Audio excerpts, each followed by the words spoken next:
दुनिया की सबसे बड़ी विविधताओं से भरे अमेज़न के वर्षावन अपने बड़े आकार के कारण ही पूरी दुनिया में प्रसिद्ध नहीं है, बल्कि अमेज़न की ये वर्षावन यहाँ पर पाई जाने वाली हजारों पेड़ों की प्रजातियों और हजारों जीवों की प्रजातियों के लिए भी प्रसिद्ध है।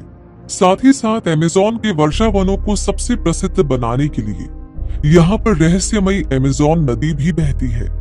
जिस तरह से अमेज़न के वर्षावन अपने आप में अनेक रहस्य को समेटे हुए हैं, ठीक उसी तरह से यहाँ पर बहने वाली अमेज़न नदी भी अपने आप में बहुत से रहस्यों को समेटे हुए है। माना जाता है कि आज से करोड़ों साल पहले यानी 67 मिलियन साल पहले जब पृथ्वी पर सिर्फ डायनासोर का राज था, तब अमेज़न के वर्षावनों में आज पाए जाने वाले अनेक प्रकार की प्रजातियों के पेड़ पौधों का विकास नहीं हो पा रहा था, क्योंकि यहाँ पर पाए जाने वाले शाकाहारी डायनासोर उन पेड़ पौधों को बढ़ने से पहले ही अपना भोजन बना लेते थे। लेकिन एक दिन प्रकृति का ये काल चक्र घूमा और पृथ्वी से सुदूर अंतरिक्ष से आया 27 किलोमीटर लंबा चौड़ा एक मेट्रो एक्स टकराया, जिसके कारण देखते ही देखते पृथ्वी का वातावरण पूरी तरह से बदल गया।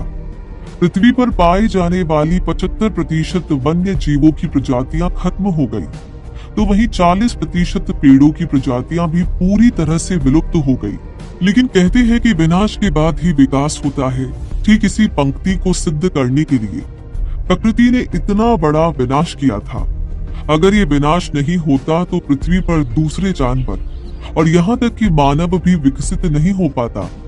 लेकिन डायनासोर के खत्म होने के बाद सामान्य होते पर्यावरण ने एक बार फिर से अमेज़न के वर्षावनों को बनाना शुरू किया और देखते ही देखते करोड़ों सालों में अमेज़न के वर्षावनों ने अपने आप को इतनी सघन मात्रा में विकसित कर लिया कि आज वो इस धरती के फेफड़े कहलाते हैं।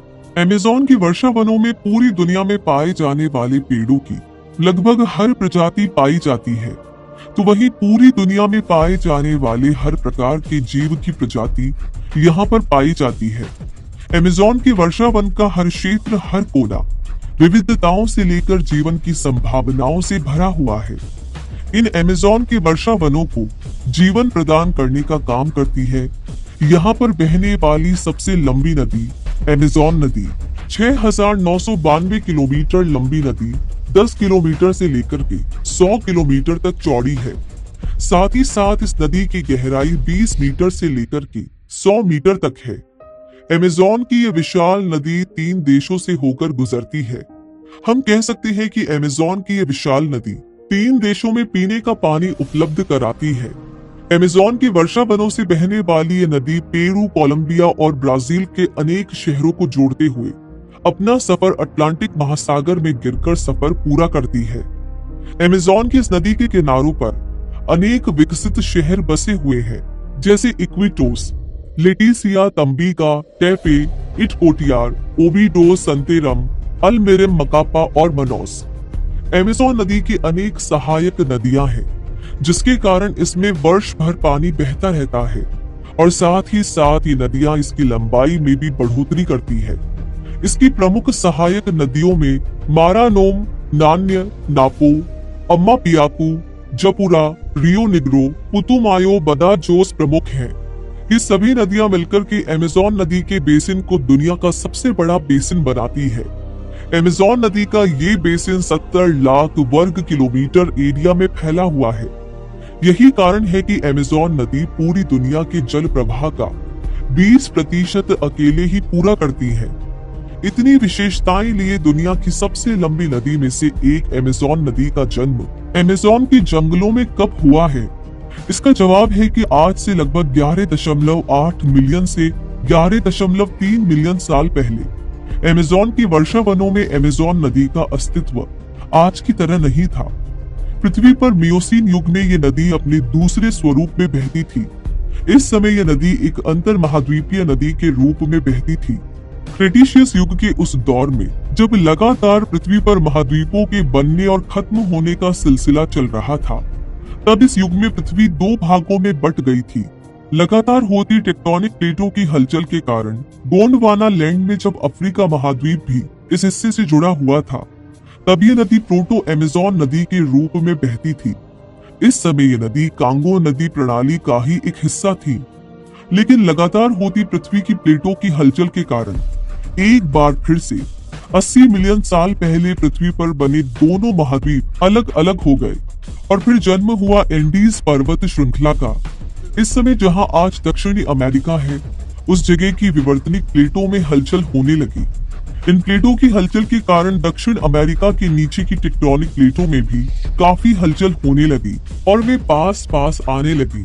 जब ये प्लेटें आपस में टकराई तो इसके कारण इनके ऊपर का भूभाग एक जगह पर इकट्ठा होने लगा और उसमें उभार आने लगा।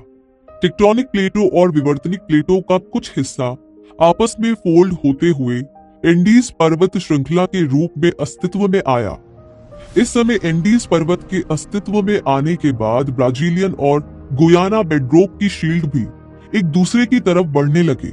जब ये दोनों क्षेत्र एक दूसरे की तरफ बढ़ रहे थे तो इसके कारण प्रोटो अमेज़न नदी का आकार घटने लगा। लगातार घटते प्रोटो अमेज़न नदी के आकार के कारण अमेज़न नदी का बेसिन तेजी के साथ घटने लगा। कुछ ही सालों में अमेज़न नदी का मार्ग पूरी तरह से बंद हो गया और अब अमेज़न नदी एक समुद्र में बदल गई। ये अंतर्देशीय समुद्र समय के साथ धीरे धीरे परिवर्तित होते हुए एक मीठे पानी की दलदली झील में बदल गए। पहले अमेज़न नदी के समुद्र में बदलने के समय जो जीव जंतु इस नदी में पाए जाते थे, वे अब समुद्र के खारे पानी के परिवेश में अपने आप को ढाल चुके थे।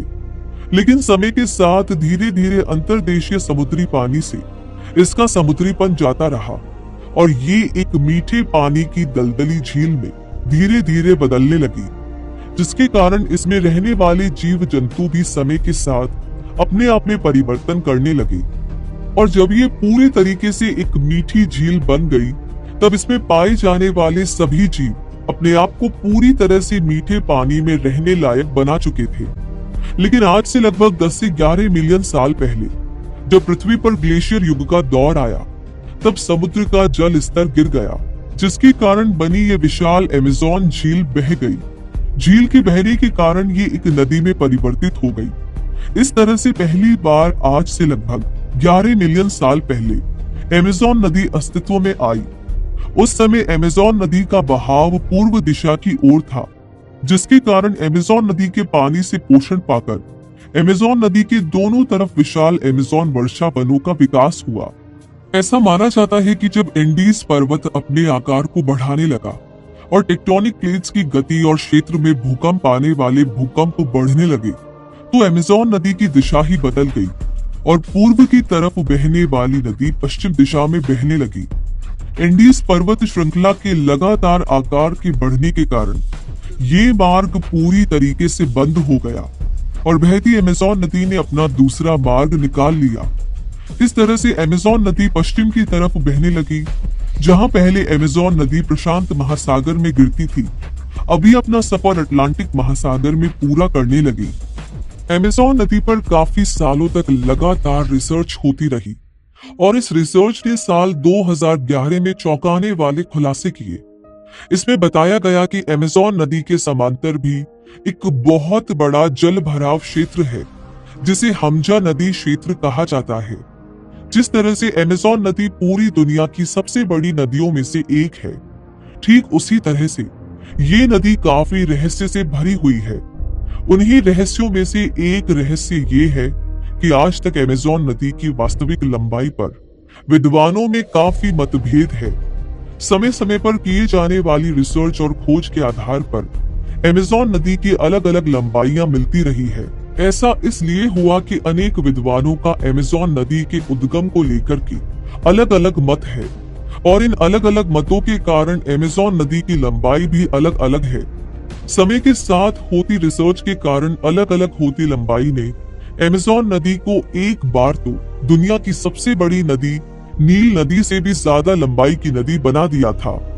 हर एक नदी का एक मुख्य स्रोत होता है, जहां पर पूरी दुनिया से बहने वाली अधिकतम नदियां ग्लेशियरों से निकलती हैं, तो वहीं कुछ नदियां बारिश में पहाड़ों से निकलने वाले पानी से शुरू होती हैं और बारिश के खत्म होने के बाद ही खत्म हो जाती है। तो वहीं कुछ नदियों का निर्माण अलग अलग नदियों के एक जगह संगम के कारण होता है। तो वहीं कुछ नदियों का जन्म पहाड़ों या जमीन से फूटने वाले झरनों से होता है। इस तरह से अलग अलग मानक बिंदुओं से पूरी दुनिया में नदियों के उद्गम स्थान को पहचाना जाता है।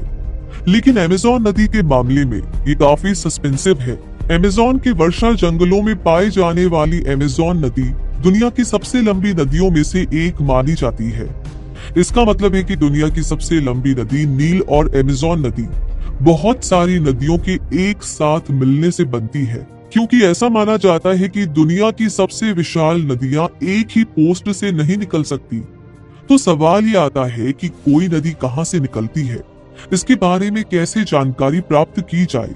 जियोग्राफी में अधिकतर वैज्ञानिक मानते हैं कि जहां से पानी की धारा सबसे ज्यादा ताकतवर होती है वही उस नदी का उद्गम स्थान कहलाता है। लेकिन सदियों से कुछ लोगों को ऐसी परिभाषा पर सवालिया निशान खड़े करते भी देखा गया है, क्योंकि उनका मानना है कि मौसम बदलने के साथ साथ नदियों की धारा में पानी की मात्रा बदलती रहती है। तो क्या इससे ये माना जाए कि मौसम के अनुसार नदियों के उद्गम स्थान भी बदलते रहते हैं? लेकिन जियोग्राफी में किसी भी नदी के उद्गम स्थान को एक साथ एक ही दिन के आंकड़ों से तय नहीं किया जा सकता। कोई नदी कहां से उद्गम होती है, ये जानने के लिए हमें कई वर्षों की उसमें पानी की मात्रा के आंकड़े चाहिए होते हैं। इस परिभाषा में बदलाव तब आया जब नक्शे बनाने वाले कार्टोग्राफर ने नदियों की लंबाई के अनुसार उन्हें नक्शे पर दिखाना शुरू किया। इस हिसाब से नदियां कहां से निकलती है और कहां जाकर मिलती है, यही नदियों की लंबाई मानी जाने लगी। इस तरह से एक बार फिर से दुनिया के सामने नदियों के उद्गम स्थान के लिए दो अलग अलग परिभाषाएं सामने आई। यदि नक्शे बनाने वाले के हिसाब से देखा जाए तो नदी चाहे छोटी हो या बड़ी, उसका उद्गम स्थान एक ही होता है, जिससे नदी की लंबाई भी बढ़ जाती है। तो वही जियोग्राफी के वैज्ञानिकों का मानना है कि जहां पानी की धारा बहुत ज्यादा होती है वही नदी का उद्गम स्थान होता है। तो इस हिसाब से नदी का आकार कम हो जाता है, और यही कारण है कि परिभाषा में अलग अलग तथ्यों को बल देने के कारण दुनिया की अनेक नदियों के उद्गम स्थान के बारे में आज भी सस्पेंस बना हुआ है। एक ऐसा ही सस्पेंस हमें अमेज़न नदी के बारे में भी देखने को मिलता है।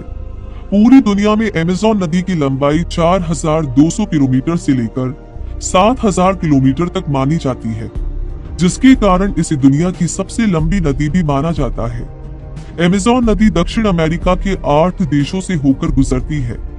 ये 8 देश हैं Brazil, Bolivia, Peru, Ecuador, Colombia, Venezuela, Guyana, Suriname और फ्रेंच गुयाना। 8 देशों से गुजरने वाली इतनी बड़ी नदी के बारे में पिछली 1 सदी से समय समय पर अलग अलग मापदंडों के द्वारा इसकी लंबाई अलग अलग मापी जाती रही है। लेकिन आज तक पूरी दुनिया में अमेज़न नदी की लंबाई के बारे में एक राय नहीं बन सकी है।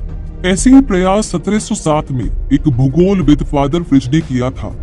उन्होंने अमेज़न नदी का एक नक्शा बनवाया और इसे छाप दिया, जिसमें उन्होंने बताया कि अमेज़न नदी लोरी कोटा झील से निकलती है, और बताया कि अमेज़न नदी की सहायक नदी मारा नॉन इसका स्टार्टिंग पॉइंट है।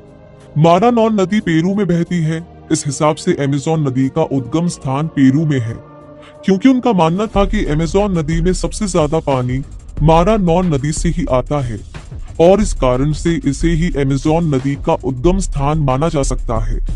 लेकिन इस बात पर भी आज तक पूरी दुनिया में आम राय नहीं बन पाई है। ऐसी ही एक कोशिश 20वीं शताब्दी के दौरान हुई, जब अनेक खोजकर्ताओं ने पाया कि अमेज़न नदी की शुरुआत पेरू की एपुरिमैक नदी से होती है।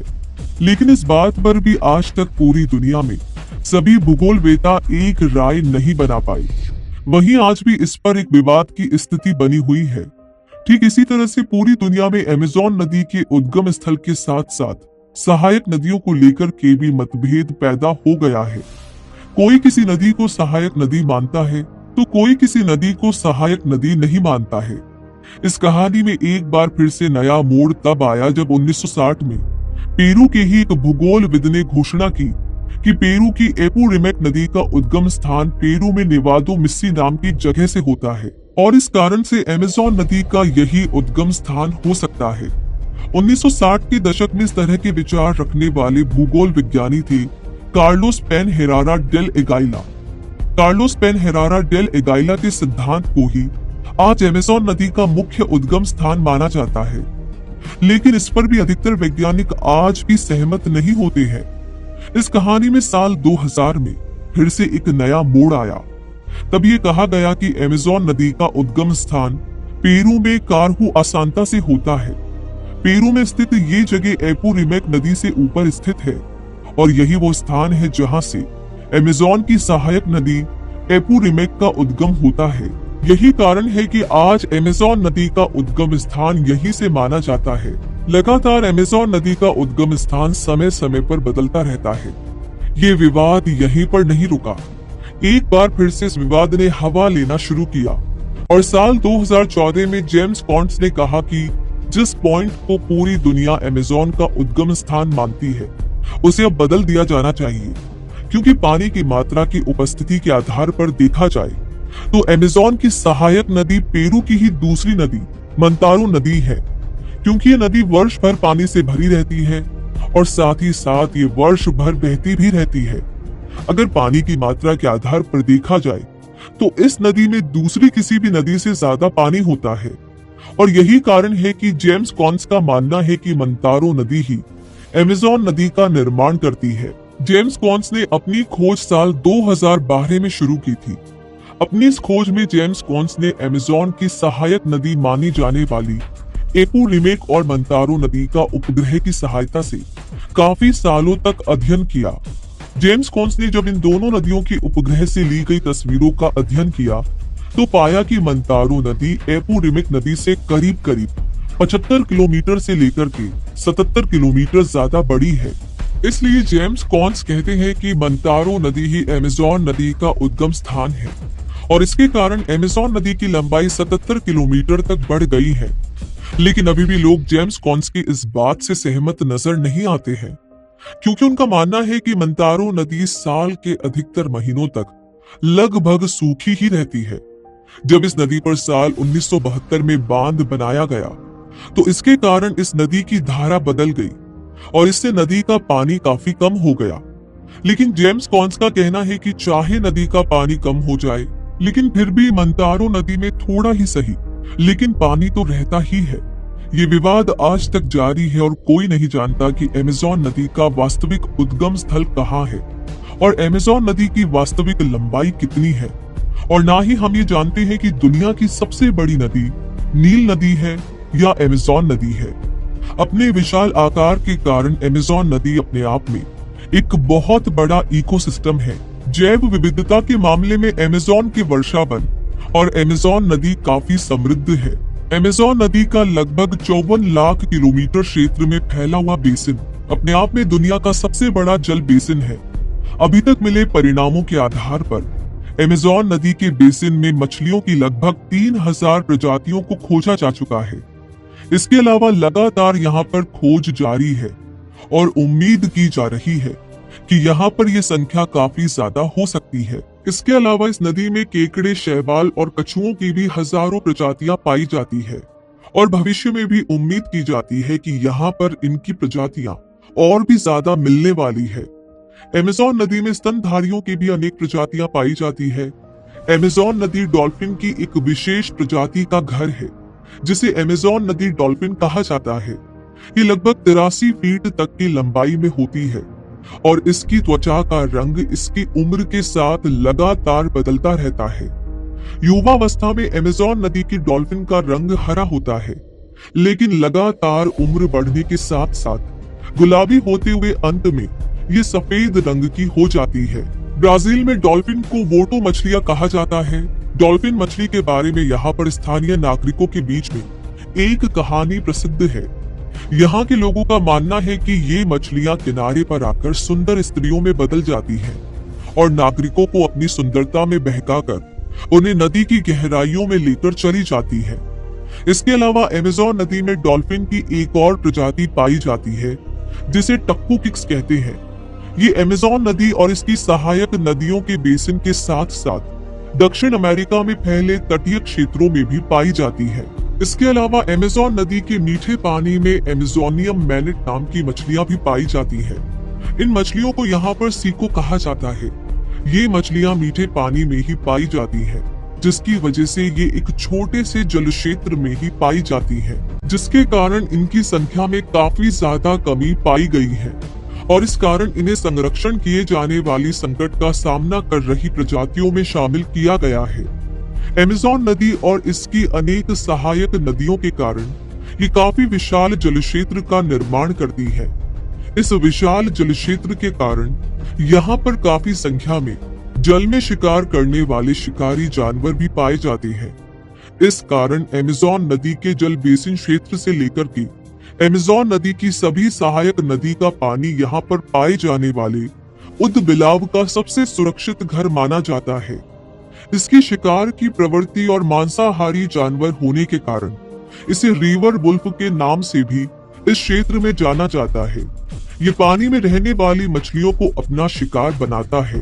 पानी में रहने वाली पिरान्हा मछली इन ऊदबिलाव का सबसे पसंदीदा भोजन होती है, लेकिन इसका मतलब ये नहीं है कि यहाँ पर पाई जाने वाली मछलियों की ये प्रजाति मनुष्यों के लिए खतरनाक नहीं है, लेकिन लगातार कम होते पानी और घटते जंगलों के कारण इनकी संख्या में कमी दर्ज की गई है। इसके अलावा अमेज़न के जंगलों में बढ़ते मानवीय दखल के कारण भी इनका बेहताश शिकार होने लगा है और इसके कारण इनकी संख्या बहुत ही तेजी के साथ घटने लगी है और इन्हें भी संकटग्रस्त प्रजातियों की सूची में शामिल कर लिया गया है।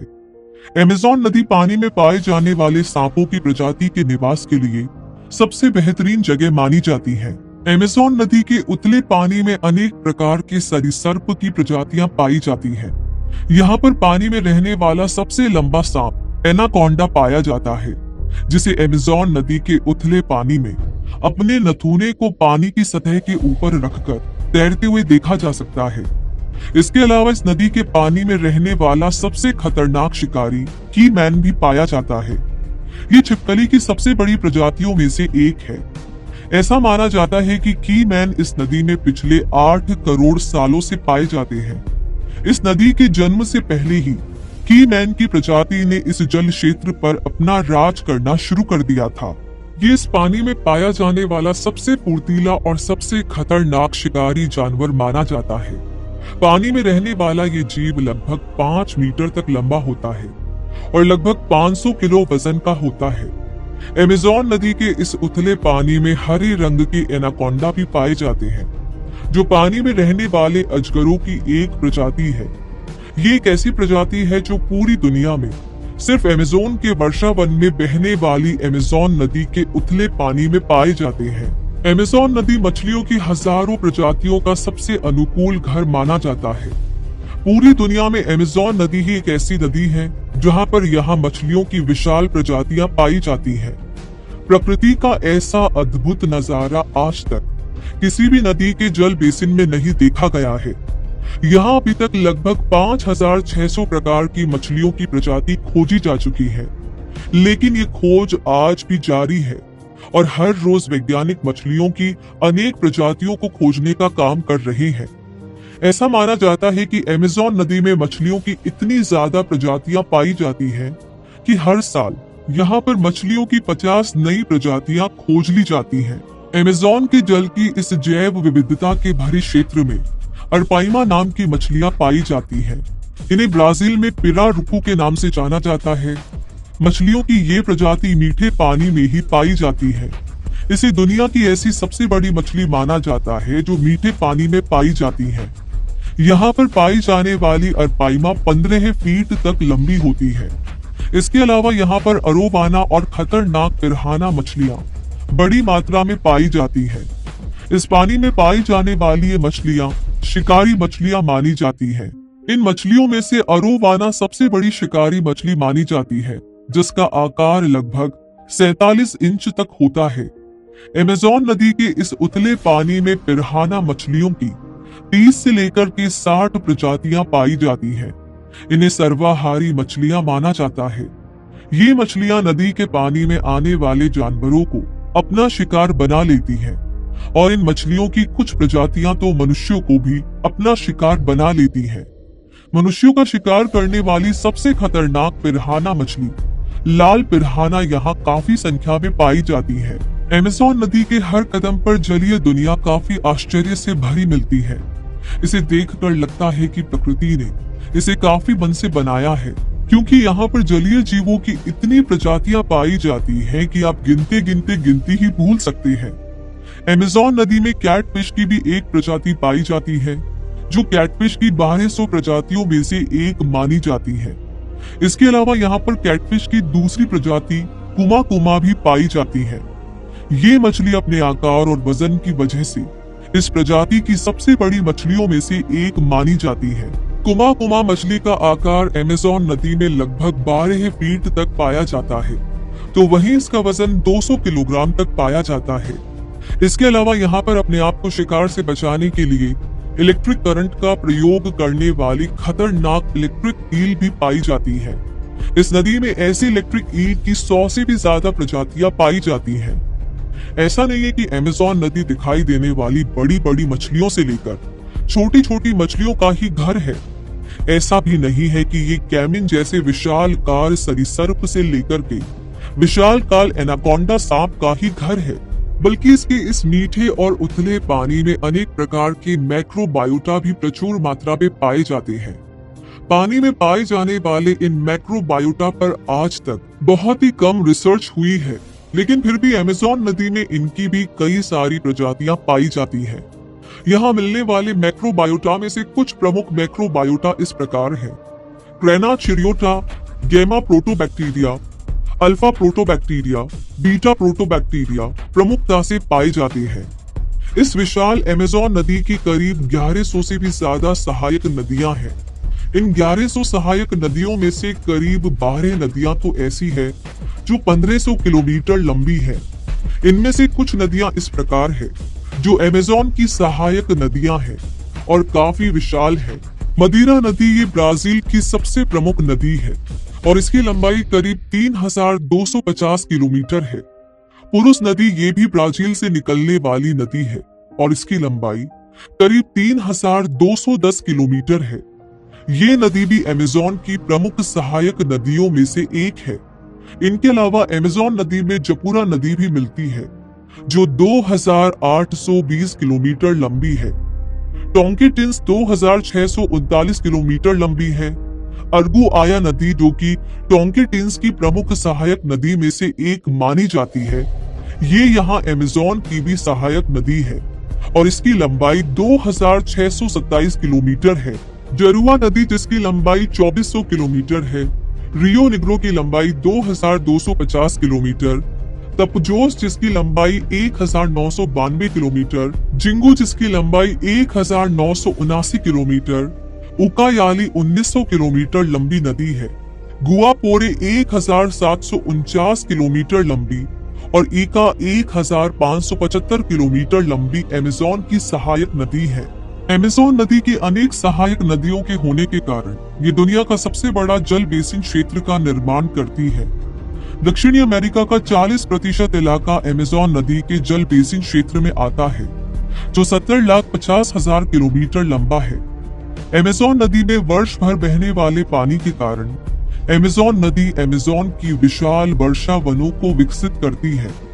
अमेज़न नदी की अधिकतर सहायक नदियों में बरसात के मौसम में बाढ़ आ जाती है, जिसके कारण अमेज़न नदी का जल स्तर 9 मीटर तक बढ़ जाता है। अमेज़न नदी में बारिश के कारण बढ़ने वाले इसके जल स्तर के कारण आसपास के जंगलों में भयंकर बाढ़ आ जाती है। अमेज़न नदी में जब बाढ़ आती है तो इसका पानी एक बहुत ही बड़े भूभाग को अपने कब्जे में ले लेता है। सामान्य दिनों में अमेज़न नदी के पानी से लगभग 1,10,000 वर्ग किलोमीटर का क्षेत्र पानी से ढका रहता है, तो वहीं बरसात के मौसम में ये लगभग 3 गुना से ज्यादा हो जाता है और बढ़कर 3,50,000 वर्ग किलोमीटर तक फैल जाता है। अमेज़न नदी पीने के पानी का अधिकतर हिस्सा महासागरों में छोड़ देती है। ऐसा माना जाता है कि अमेज़न नदी पूरी दुनिया के पीने के पानी का 20% हिस्सा अटलांटिक महासागर में बहा देती है। बरसात के मौसम में ये दर बहुत ज्यादा बढ़ जाती है। अटलांटिक महासागर में अमेज़न नदी के द्वारा बरसात के मौसम में लगभग 3 लाख मीटर क्यूब पानी हर सेकंड समुद्र में छोड़ दिया जाता है। अमेज़न नदी बहुत बड़ी मात्रा में जब मीठे पानी को अटलांटिक महासागर के खारे पानी में छोड़ती है, तो इसके कारण अटलांटिक महासागर का रंग बदल जाता है, क्योंकि मीठे पानी की उपस्थिति के कारण महासागर की खारे पानी की अम्लता में तेजी से कमी हो जाती है। मीठा पानी समुद्र के खारे पानी से हल्का होता है, जिसके कारण ये समुद्र की सतह पर तैरने लगता है। इस कारण इस क्षेत्र से गुजरने वाले जहाजों को कई बार समुद्र का पानी मीठा होने का भ्रम पैदा हो जाता है। अमेज़न नदी की सबसे खास बात यह है कि ये जब अटलांटिक महासागर में गिरती है तो ये किसी भी प्रकार के डेल्टा का निर्माण नहीं करती है, जबकि दुनिया की दूसरी कोई भी नदी जब समुद्र में प्रवेश करती है तो वो वहां पर डेल्टा बनाती है। इसका कारण बताते हुए वैज्ञानिक कहते हैं कि जब अमेज़न नदी अपने द्वारा बहाकर लाए गए तलछट को समुद्र में छोड़ती है तो अटलांटिक महासागर की ताकतवर लहरें इसे अपने साथ समुद्र में बहाकर ले जाती है, और इस वजह से अमेज़न नदी महासागर में किसी भी डेल्टा का निर्माण नहीं करती है। अमेज़न नदी बहते हुए ओरिनोको की घाटियों में एक नहर का निर्माण करती है, जिसे कैस्वीक्वेड नहर कहा जाता है। ये एक प्रकार की नदी है जो दक्षिण की ओर बहने वाली रियो निग्रो नदी और अमेज़न नदी को आपस में जोड़ने का काम करती है। कैस्वीक्वेड नदी पृथ्वी पर पाई जाने वाली ऐसी सबसे बड़ी नदी है जो दो विशाल नदी प्रणालियों को आपस में जोड़ने का काम करती है।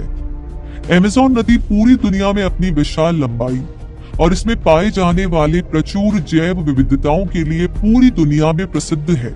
इसी के साथ इस नदी की एक विशेषता और है कि इस नदी पर कोई भी ब्रिज नहीं है। इस कारण भी ये पूरी दुनिया में आश्चर्य का केंद्र है। इसका कारण ये है कि अमेज़न नदी की चौड़ाई 10 किलोमीटर से लेकर के 100 किलोमीटर तक है, और इस चौड़ाई में किसी भी प्रकार से पुल का निर्माण कर पाना संभव नहीं है। इसके अलावा दूसरा कारण ये है कि अमेज़न नदी जिन क्षेत्रों से होकर गुजरती है उन सभी क्षेत्रों में किसी भी प्रकार का कोई सड़क मार्ग नहीं है। इस कारण से यहाँ पर कभी भी पुल की आवश्यकता नहीं पड़ती। यदि आने जाने के लिए कभी नदी को पार करने की आवश्यकता होती है तो नदी को सामान्य रूप से नौका के द्वारा पार किया जा सकता है। अमेज़न नदी और वर्षावन प्रकृति का एक अद्भुत नमूना है जो प्राकृतिक आश्चर्यों और प्राकृतिक संपदा से भरा हुआ है, लेकिन लगातार बदलते पर्यावरण और बिगड़ती पर्यावरण परिस्थितियों के कारण अमेज़न के वर्षावन लगातार घटते जा रही है। साथ ही साथ यहाँ पर होने वाली बारिश में भी लगातार कमी देखी जा रही है, जिसके कारण अमेज़न नदी में पानी की आवक कम हो गई है। इसी कमी के कारण अमेज़न नदी के पानी में रहने वाले जीवों पर संकट मंडराने लगा है। यहाँ पर पाए जाने वाले जीव अपने अस्तित्व को बचाने के लिए लगातार संघर्ष कर रहे हैं। अगर हमने प्रकृति के संरक्षण की ओर ध्यान नहीं दिया तो हो सकता है कि करोड़ों साल पुरानी इस वन संपदा और प्रकृति के आश्चर्य को हम हमेशा के लिए खो दें। इसलिए आवश्यक है कि हमें अमेज़न नदी, अमेज़न वर्षा वनों और प्रकृति के फेफड़ों को बचाने के लिए प्रकृति के संरक्षण की ओर अपना ध्यान देना चाहिए और ऐसी मुहिम चलानी चाहिए जिससे अधिक से अधिक लोग पर्यावरण संरक्षण को अपनी जिम्मेदारी समझते हुए इस मुहिम से जुड़े और पृथ्वी एक बार फिर से हरी भरी संपदा से परिपूर्ण हो जाए।